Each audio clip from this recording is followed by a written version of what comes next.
Halo Rahayu, selamat malam. Kembali lagi channel Tombak Nusantara tentang pusaka-pusaka saja ya. Ada Cak Usman di sini dan ada yang spesial dari 3 pusaka ini. Yang spesial tuh bukan pusakanya aja, melainkan nanti ada yang nerangin sesuatu, mungkin kalian tahu. Suaranya ngangenin banget dan bisa membuat otak kita itu, waduh, jelas wong iki karo maneh. Sik, tak dudui iki lho takangane, mak celoro.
Oke dulur, sudah ada di hadapan jenengan. Ini ada Bang Teddy Rahayu Bang.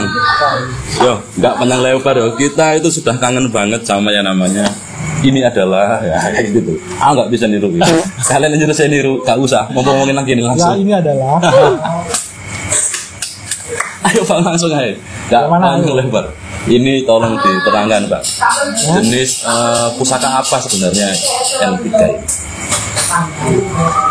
Saya tahu kamu bukan apa? Ya tanyakan. Apa? Lah, ada lu itu. 1, 2, 3, 4, 5, 6, 7. Ada lu 7, lalu geneng. Kembang kacang, jalan, nyambut gajah. Ada jenggotnya. Ada jenggotnya. Kira-kira apa nih Bang? Ini tetap ya, ini biasanya kalau di perkerisan maksudnya sudah Karang Soko. Biasanya lu 7 kan antara Sempono, Karang Soko, Tarubu.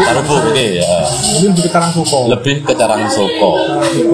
Kenapa kok di Karang Sokonya? Kenapa? Enggak, sebenarnya dari ricikan aja sih. Ricikan aja udah pasti ya, Karang Soko. Dari ricikan ya, ricikannya Karang Soko. Terus ini ada odo-odo bukan ya? Ya, ada odo-odo. Biasanya pakai odo-odo. Biasanya nggak pakai odo-odo. Hah? Biasa memang Pak. Oh, memang ada yang enggak. Kalau yang lama mungkin tergerus. Karena kalau di sini ada serawean otomatis pasti ada odo-odo awalnya. Oke, kan bentuk tebel kalau ada. Siap. Jadi seperti itu. Pamornya pendaringan kebak. Pamornya pendaringan kebak. Full bila benar. Kalau untuk materi sebenarnya bagus, tapi di sini ada pamengkang. Ini mungkin di penempaan ya. Sudah tahu kira-kira apalagi ditanyakan? Tangguhnya Bang. Tangguhnya. Jadi memang yang paling simpel, paling mudah itu. Tentukan ini daerah Kulonan apa? Wetanan. Betul.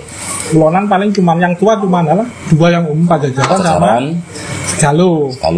Nanti kalau sudah Kesultanan nanti ya Cirebon itu yang terkenal kabeh. Walaupun sebenarnya Banten ada, tapi nggak ada di buku ya. Cuma di museum Gade itu ada 3 keris Banten itu. Dan memang beda dengan Pajajaran dengan Cirebon. Beda ya. Cuma kayaknya kalau yang sudah masuk Kesultanan dianggap Cirebon sekarang itu. Iya. Mulai dari kapan itu? Pokoknya itu barengan Demak waktunya. Oh, barengan Demak. Jadi ya, kan Demak itu kalau nggak salah untuk ngerebut Sunda Kelapa kan kerjasama dengan Cirebon, yang Fatahila itu. Iya. Terus bareng itu Kesultanan Islam pokoknya setelah itu dianggap Cirebon. Daerah Kulonan. Lalu sebenarnya ada beberapa kerajaan ya tadi itu. Ya mungkin ada yang mau milah-milah mungkin lebih. Iya mungkin. Bagus. Kalau itu jadi kalau yang Kulonan kan agak ke tengah sini. Kalau ini berarti Wetanan. Ini Wetanan. Lebih ke Wetanan. Berarti kan bukan Cirebon, bukan Segalo, bukan Pajajaran. Oke. Wetanan itu nanti ada banyak ya. Jadi sebelum Islam sama Islam. Biasanya lebih disokong tunggaan. Kalau ini bukan tunggaan. Kalau tunggaan itu lurus terus naik. Ya, nungkah ya bilangnya ya. Ini sebenarnya cuma naik aja belum ya. Cuma naik aja, belum nungkah. Cuman kalau yang besar mungkin bisa dipersempit. Kalau yang di Jawa Timur kira-kira apa? Kan adanya cuma Blambangan, Majapahit, Madura, Tuban. Nanti yang keren ada Madiun, ada kalau Mageti agak baru, lebih mudah dikenali. Madiun juga lebih mudah. Paling di antara 4 itu kira-kira mana yang besar? mungkin Belambangan yang bisa besar memang. Sama sebenarnya Madura itu ada. Madura itu di era dulu pun juga. Jadi yang pesen bisa suruh bikin bikin Majapahit bisa. Jadi memang ada kemungkinan kayak bisa by request selama itu ya. Iya, ada kemungkinan memang Belambangan bisa juga dibuat di Madura. Tapi orang biasanya masukkan Belambangan kalau sebesar ini masuknya ke Belambangan. Lebih ke Belambangan. Iya. Mantap. Ya, kalau lihat materinya memang bukan kayak materi Madura ya. Iya, memang bukan ya. Materi Jawa itu. Kalau Tuban nggak masuk. Nggak masuk Tuban. Majapahit juga nggak masuk. Nggak bisa dibilang Majapahit. Tadi cuma gitu aja kan? Iya. Kira-kira seperti itu. Memang nggak 100% benar. Tapi mungkin palingnya di atas 80. Betul. Bisa lah. Karena kebanyakan teman-teman ini kan tahunya kan kalau nggak Majapahit ya Mataram. Iya. Kalau tulis yang lain sedikit itu sudah beda kayak ini. Mataram paling mudah dikenali. Makanya kalau bukan Mataram Mataram enak mulai Senopati, Sultan Agung, Amangkurat itu mudah dikenali. Apalagi sudah era BBB itu lebih mudah. Iya. Itu. Apalagi sudah cukup. Carangsel terus tanggulnya Belambangan, lalu dengan pamornya tadi pendaringan kebak. Pendaringan kebak ya. Iya. Mio awas. Ayo mana lagi? Ya nomor 2, ini agak pendek bang. Ya? Agak pendek ini. Mio itu lo Mio.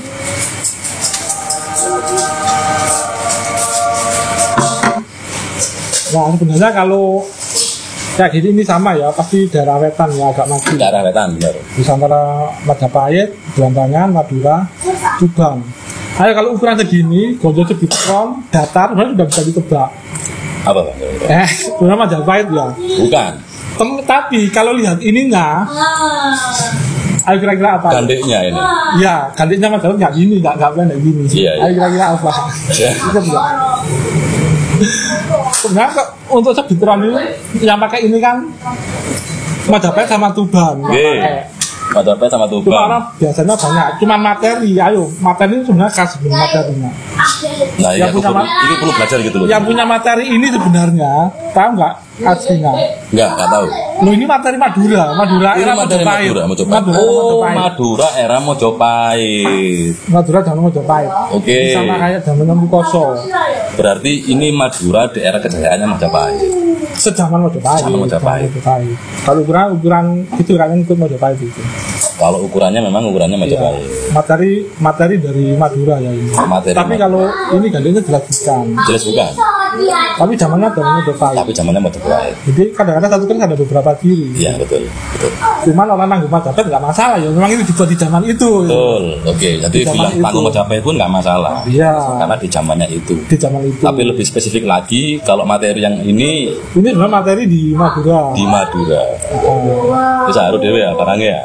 Tapi untuk ininya, Bang, kalau untuk riciannya ini. Kenapa? Riciannya. Rician cuma gandek sama pejetan ini. Ini sama ricikan. Enggak ada, cuma simpel ini. Sesimpel itu. Ini cuma pejetan aja. Jadi enggak ada yang sama gandek pendek. Iya. Apa kira-kira apa gitu? Kenapa? Kira-kira ini dapure.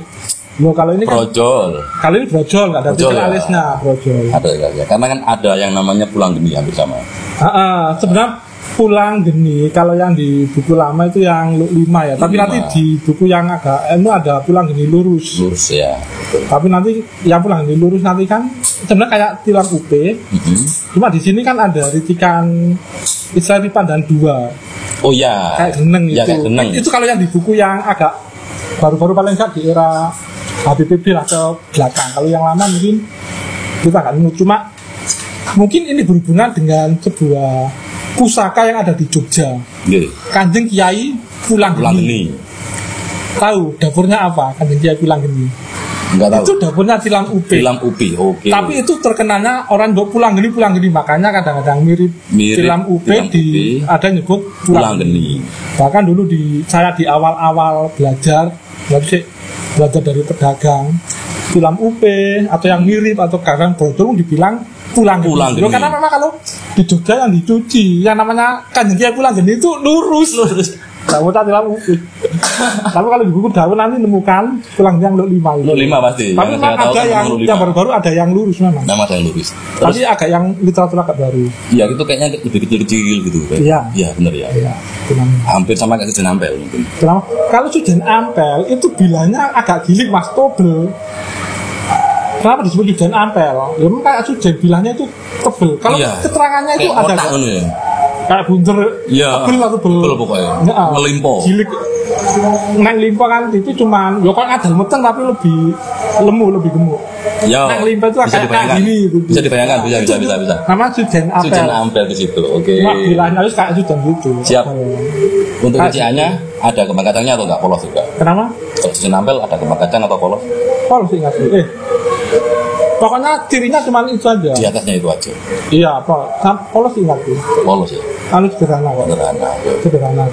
Karena satu ini, galau. Lurus, apanya? Lurus ya. Itu galau orang-orang itu mesti mikir ini apa gitu kan. Sebenarnya paling nanti kan spokal. Ada spokal lurus. Terutama di luar negeri, spokal lurus. Luar pulau itu yang golongan brojol, tilam anu lurus disebutnya sapu kala atau spokal. Beneran? Loh, spokal kan ada sendiri toh? Ada sendiri. Lo 30 pun ada. Kalau di Jawa lo ya. Ya. Tapi kalau sampai di luar, ya. Keras lurus gak akan disebut tilam upi, brojol. Semuanya hilang. Kebanyakan spokal. Cuma satu spokal. Sama di daerah Sulawesi itu biasanya nyebutnya spokal. Atau sapu kala. Sapu kala. Okay. Jadi penamaan memang agak beda-beda. Penamaan beda karena memang sudah yang namanya literatur yang berbeda, kultur yang berbeda. Oke, siap. Ada bonus baru dari Bang Teddy kalau yang dibilang lurus di tempat lain. Kebanyakan dinamakan spokal. Orang-orang dengan spokal. Ini belum pernah dulur-dulur ini teman-teman Nusantara ini ada keterangan kayak gini. Baru dari saya mendengar. Sip, mantap. Itu sering. Mantap. Bukti nih Bang Teddy ini mau real suhu nih Dewi nang kan. Oke, satu lagi Bang. Dari pamor. Ini ada wongkonnya, di dalamnya ada pamor lain. Ya, wongkon isen. Maksudnya wongkon isen. Lalu yang sebelah sana apa sama? Nah, ini kayak wongkon cuma full, jadinya pendaringan. Oke, jadi ini dui pamor maksudnya. Oh, beda-beda selewah. Kalau dui pamor tumpu. Walak-walik sama. Ini selewah. Jadi pendaringan sama wongkon isen. Selewah. Kalau tahu untuk apa biasanya kalau dulu? Selewah itu untuk apa? Ya sebenarnya untuk menolak energi negatif lah. Mungkin anti santet atau apa? Lah itu, aku nek kate ngomong koyo ngono iku kok sungkan ngono, Bang. Tujuannya memang untuk itu. Iya.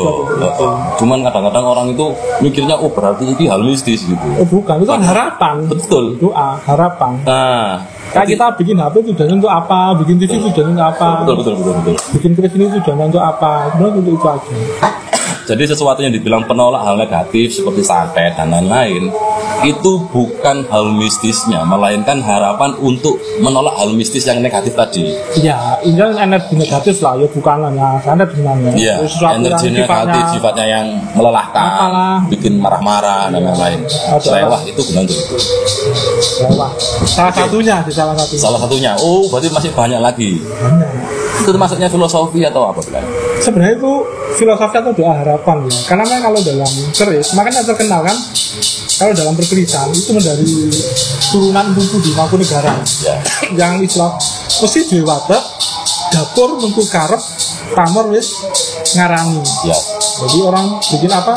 Jadi besi itu juga menentukan. Jadi itu kayak dapur pun bisa itu kita tahu harapannya apa. Dapur Mengku Karep, Karep itu harapan.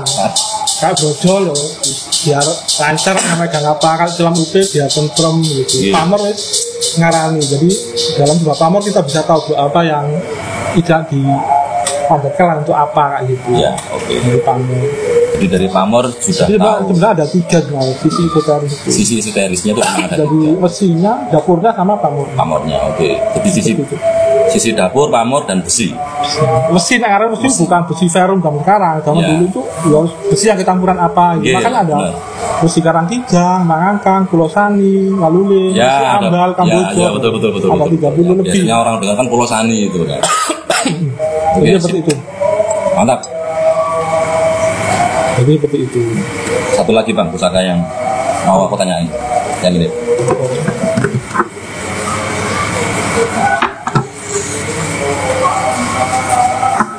Soal warangkane aku gak melok-melok karena aku butuh tukang besi. Oh. Nah, ini. Ayo, apa ayo? Nek tangguh dibilang Mageti gitu. Kenapa? Iya memang anu. Gayanya Mageti. Gayanya Mageti kan? Mageti ya. Tapi memang Mageti atau bukan? Tapi ini kalau wadidannya, ya. wadidannya Mageti. Tapi kok gantinya belum. Kalau dia, tapi biasa kasih tikel ya. Tikelnya sampai nerjang. Tapi bisa saja nggak bikin tikel. Tapi Mageti salah satunya kalau bikin gandiknya ini agak cekung dikit. C, nek aran huruf C. Oh, masuk ke dalam gini ya? Kalau wadidang seperti ini agak panjang. Kayak gitu. Istilah babi lah kalau orang bilang. Ya. Tim rawu. Kalau PB kan nipas tembung. Betul. Terus kalau ada tikel Mageti itu nerjang gandik sampai sini.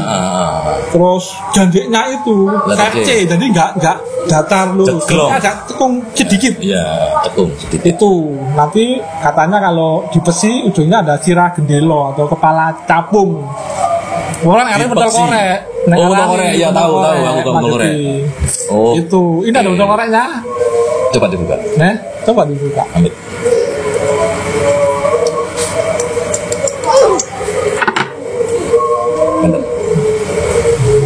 Mana? Gak ada ya? Gak ada. Kalau sebenarnya nggak ini apa? Lebih kemana ya? Lebih kemana? Sebenarnya dari godong puhung. Sebenarnya ada style kayak Brodoguna yang katanya buat senjata.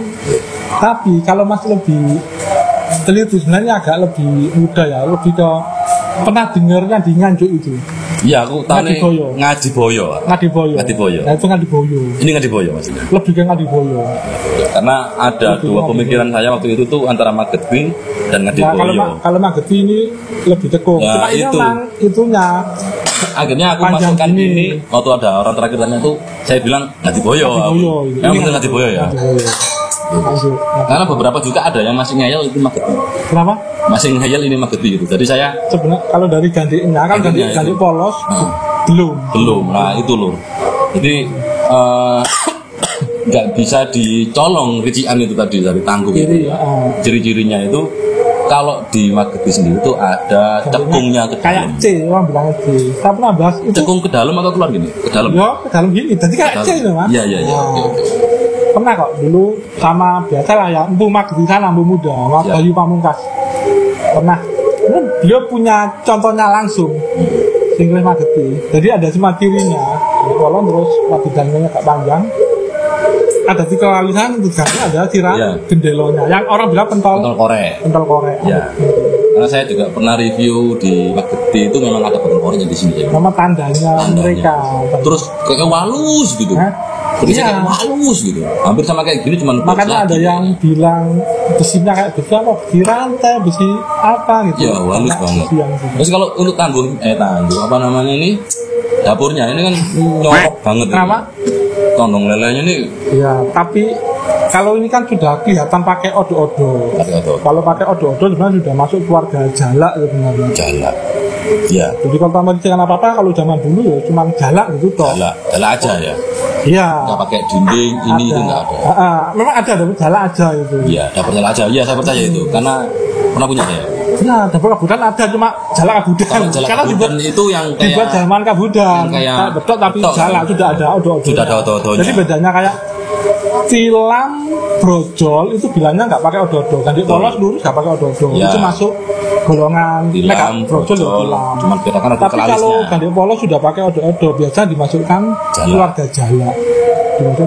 Tapi kok dibilang spesifik jalak apa gitu? Nanti nggak ceritanya. Nanti ada cuma yang sederhana ada jalak dinding ya, tapi masih ada pakai anu kok. Kayak sawan itu memang itu apa? Odo-odonya. Nanti ada tinggal sedikit satu. Ada yang bilang jalak tilam sari. Jalak tilam sari. Atau jalak nguwo kadang-kadang orang dibikin sama gitu. Memang rinciannya hampir sama. Jalak nguwo sama jalak tilam sari. Ngure nanti geneng sudah pakai. Ya kalau geneng kalau ngure. Ada genengnya. Jalak tilam sari kok tilam sari cuma dia pakai odo-odo. Iya betul. Ada tikel, ada tilam sari cuma pakai odo-odo. Itu. seperti tulang sari cuma ada obat-obatnya. Ya kalau tulang sarinya nggak pakai obat seperti itu. Nah, jalak cumlang gandring dia cuma pakai tingil, ada cobaan satu depan. Dari pecetan ini ke depan ini. Ucup madu banyak jalak kalau ada jalak itu. Ya benar. Aku juga nggak terlalu hafal sih, harus buka lagi. Dan rata-rata memang jalak itu nggak ada kembang kacangnya ya. Ya memang nggak ada. Kalau ada kembang kacang udah nggak masuk jalak udah. Jalak. Beda kalau sama kebo-kebuan. Jadi polos. Nah kebo-kebuan ada yang pakai kembang kacang. Ada pakai kembang kacang, ada yang ngeluk juga. Ada kayak maiso dengan itu lo 5, maiso suko lo 3. Ada lagi sama kebu. Lo 7 masa apa itu macam-macam. Ada lagi maiso tan kober. Lah karo aku. Lo 15. Itu yang diduga setan kober. Cuma nggak tahu aslinya apa. Tapi ada dapur itu. Tapi ada memang ya. Ada di salah satu keraton. Oh, jadi wujudnya ada, bukan cuma mitos. Maiso tan kober. Lo gandeng tinggi lo 15. Kembang kacang. Ada kembang kacang. Tapi nggak ada di buku dapur, adanya di ruang pusaka. Tapi sama pernah lihat gitu. Kenapa? Kebetulan saya pernah lihat mal-malannya. Karena di ruang pusaka. Jadi, mantap, ini keseruan aku ambil Bang Teddy tak ada nomari video. Makanya kalau teman-teman kadang-kadang di FB kan, lo 15 di kami setan koper. Iya, setan koper. Cuma gandengnya tinggi. Cuma saya punya duplikatnya.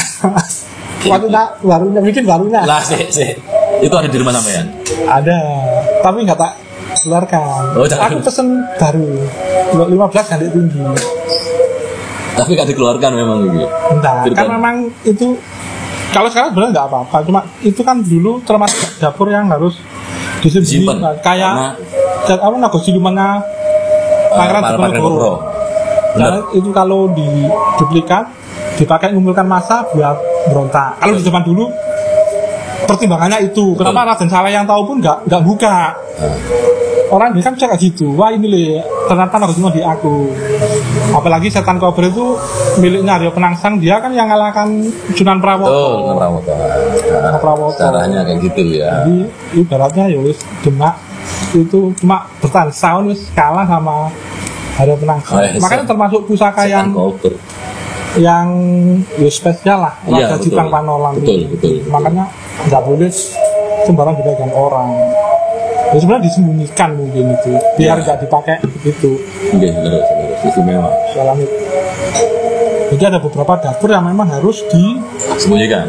Karena memang nggak semua rahasia di bumi ini Anda harus tahu. Makanya karena kalau ada yang ngeklaim aku bawa keris Naga Sunan Kalijogo, itu kan yang bikin Belanda bangkrut kan Pangeran Diponegoro. Salah satu pusakanya itu, makanya nggak boleh. Makanya pusakanya dirampas semua, diambil semua. Dia maksudnya sakti yang pokoknya di bawah Pangeran Diponegoro diambil. Kalau Belanda itu kan dia menaklukkan raja Nusantara. Dia tahu kok, dia mempelajari keris itu fungsinya apa. Itu salah satu simbol legitimasi. Nek wis naklukno iku jupun tak pusakane. Lek enggak iku nurun nang anake, nang anak buahe, nang anu ya dienggo mbrontak maneh. Ganti-entek. Wong dia 5 tahun lawan Pangeran Diponegoro sudah bangkrut kan itu, makanya harus rundingan. Makanya kalau Mas lihat di YouTube di Museum Leiden Belanda, ya tahu. Itu keris-kerisnya bangsawan atau penguasa-penguasa Nusantara zaman dulu bagus-bagus. Candi buku dapur nggak ada. Itu memang real ada ya. Dalam arti bukan duplikatnya. Bukan, itu kan original, memang sitaan miliknya sitaan dari penguasa-penguasa Nusantara. Jadi ya disitakan sama Belanda dalam arti kan. Termasuk mahkota Raja Demak yang dari emas, ternyata kan di sana. Di sana, ya ada. Di sana, yang asli katanya di sana. Nggak tahu yang di sini katanya ada yang asli juga, nggak tahu ya. Tapi mungkin aja bikin mahkota lebih dari satu. Oh bisa jadi. Waktunya lainnya dicuci mungkin. Ini tak kayak cadangan, kalau takut lesut, kira kayak mana? Betul. Karena di Belanda ada, dan kemungkinan besar asli. Dan kemungkinan besar itu asli. Di sini juga ada yang bilang itu asli. Yang ada di Indonesia ini. Ya sama kayak pataka yang ada di Museum Metropolis Amerika. Di sini ada banyak asli juga. Asli juga. Di sana punya asli juga gitu kan.